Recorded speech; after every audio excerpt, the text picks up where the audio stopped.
distrito, e a substituição tributária do ICMS progressiva reclama previsão em lei complementar. O ministro Alexandre de Moraes acompanhou apenas a primeira parte da tese proposta, afirmando que a segunda proposição extrapolaria o objeto da própria repercussão geral, acompanhou com ressalva a tese sugerida pelo eminente relator para adoção apenas da primeira parte da tese apresentada,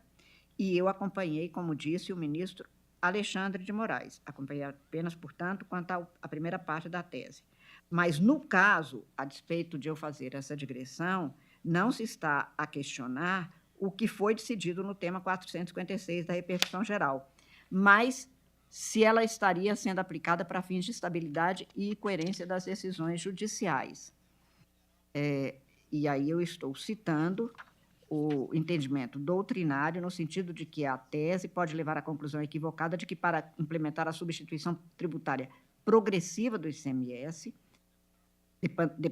dependeria de lei complementar nacional, exigência que já foi cumprida com o advento da Lei Complementar 87 de 96, a Lei Candir.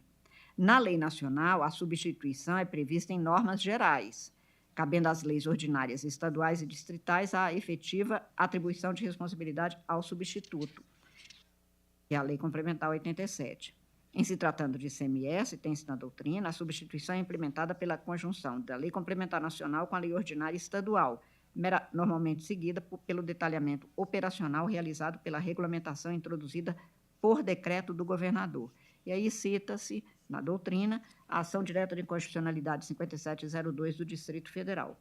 Portanto, digo eu, no caso em exame, é de se aplicar o entendimento de que, em se tratando de antecipação de cobrança do ICMS, quando houver substituição tributária, a cobrança apenas pode ser implementada pela previsão concomitante em lei complementar nacional e ordinária estadual ou distrital, seguida pelo detalhamento operacional realizada pela regulamentação por decreto do governador, o que foi perfilhado por este Supremo Tribunal Federal na ação direta de inconstitucionalidade 5.702, que eu menciono e cito a passagem.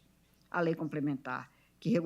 regulamenta o tema é a Lei Complementar 87, como antes afirmado, estou transcrevendo, e a regulamentação por decreto do governador está prevista na nossa decisão.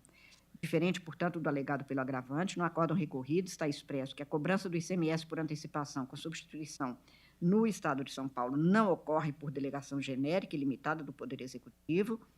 nos termos do artigo do inciso 2 do artigo 426-A do regulamento, estando prevista também nos artigos 66-A e 66-H da Lei Estadual 6374, pela qual se dispõe sobre a instituição do ICMS no Estado.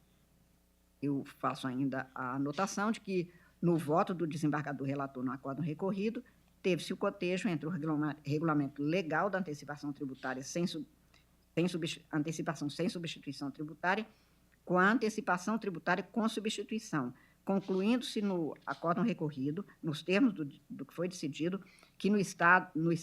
de São Paulo há lei ordinária, com fundamento na Lei Complementar Nacional, que disciplina o regime jurídico tributário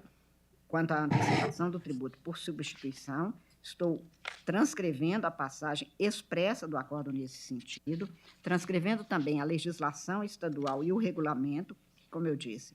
tanto com base na jurisprudência quanto com base na doutrina sobre o tema, é apenas minudenciada pelo decreto do governador. O acórdão recorrido manteve a cobrança a título de antecipação tributária por substituição de ICMS com base nos artigos da Lei Complementar, da Lei 6374 do Estado de São Paulo e no regulamento do Estado de São Paulo, no regulamento do ICMS. Tudo rigorosamente de acordo com o decidido no tema 456 e com base nos dados e fatos que foram examinados no julgado recorrido. Então, a exigência de previsão em lei complementar e lei ordinária nacional e lei ordinária estadual estava atendida. O que se teve aqui foi uma norma que, considerando atendidos esses critérios, baseou-se fundamentalmente, então, na legislação infraconstitucional, que era o que estava sendo discutido, e para divergir ou para rever sequer este acórdão recorrido nos pontos que foram aduzidos pelo agravante, não haveria como um reexame sem levar-se em consideração o acervo probatório constante dos autos e, especialmente, a legislação infraconstitucional que foi questionada, analisada e decidida neste processo, que é a Lei Estadual 6374 e o Regulamento do ICMS do Estado de São Paulo, incidindo, como eu disse desde o início, as súmulas, na minha compreensão, 279 e 280 do Supremo Tribunal, exatamente como nós já tivemos em outros casos análogos. Por exemplo, no recurso extraordinário 1.438.245 do agravo regimental, relatado pelo ministro Luiz Roberto Barroso, no mesmo sentido. O recurso extraordinário 1.393.668, agravo regimental, relatada pelo ministro Dias Toffoli, o agravo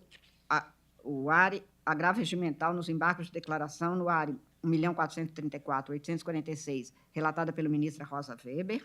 e ainda o recurso extraordinário 1.465.526, agravo regimental, relatada pelo ministro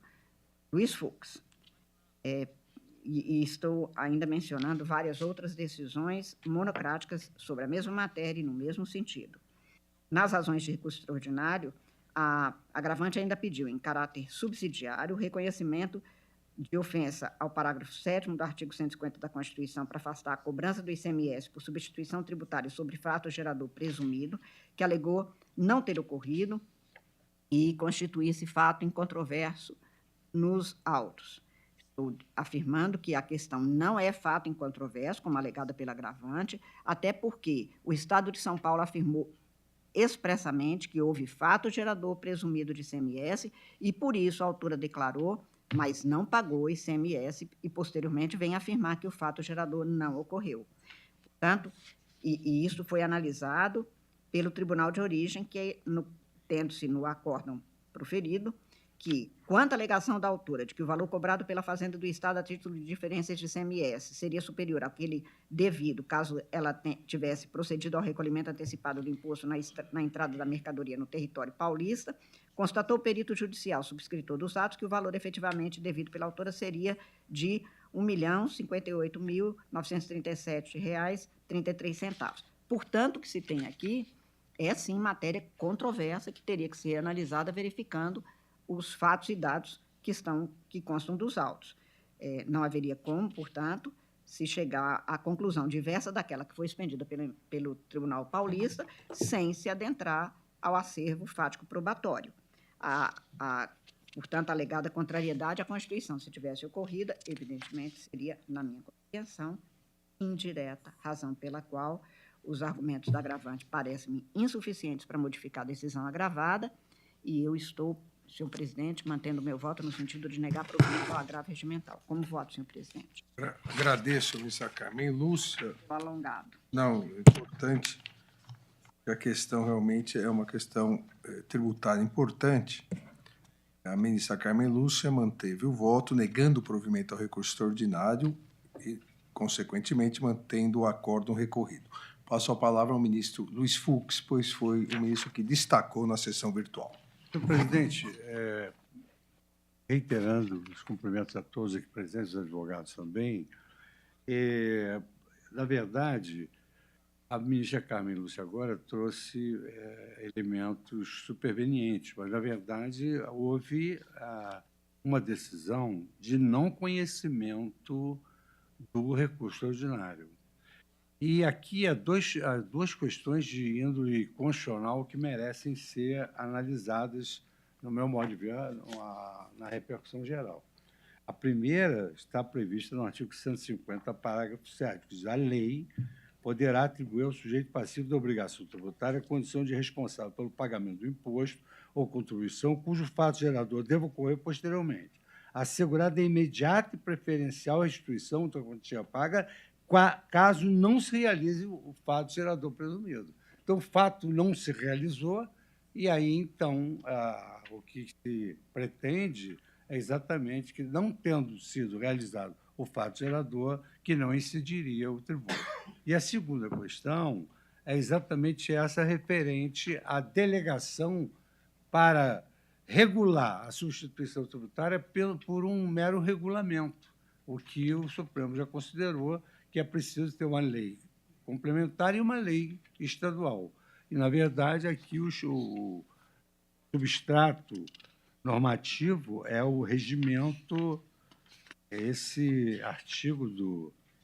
regimento do ICMS, do regulamento do ICMS, uma delegação legislativa que contraria exatamente a exigência de lei complementar e lei ordinária. Então, a minha proposta é conhecer a lei constitucional e submeter essas duas questões à repercussão geral, porque é uma matéria que tem a matéria constitucional no recurso. Por isso é que eu pedi vênia e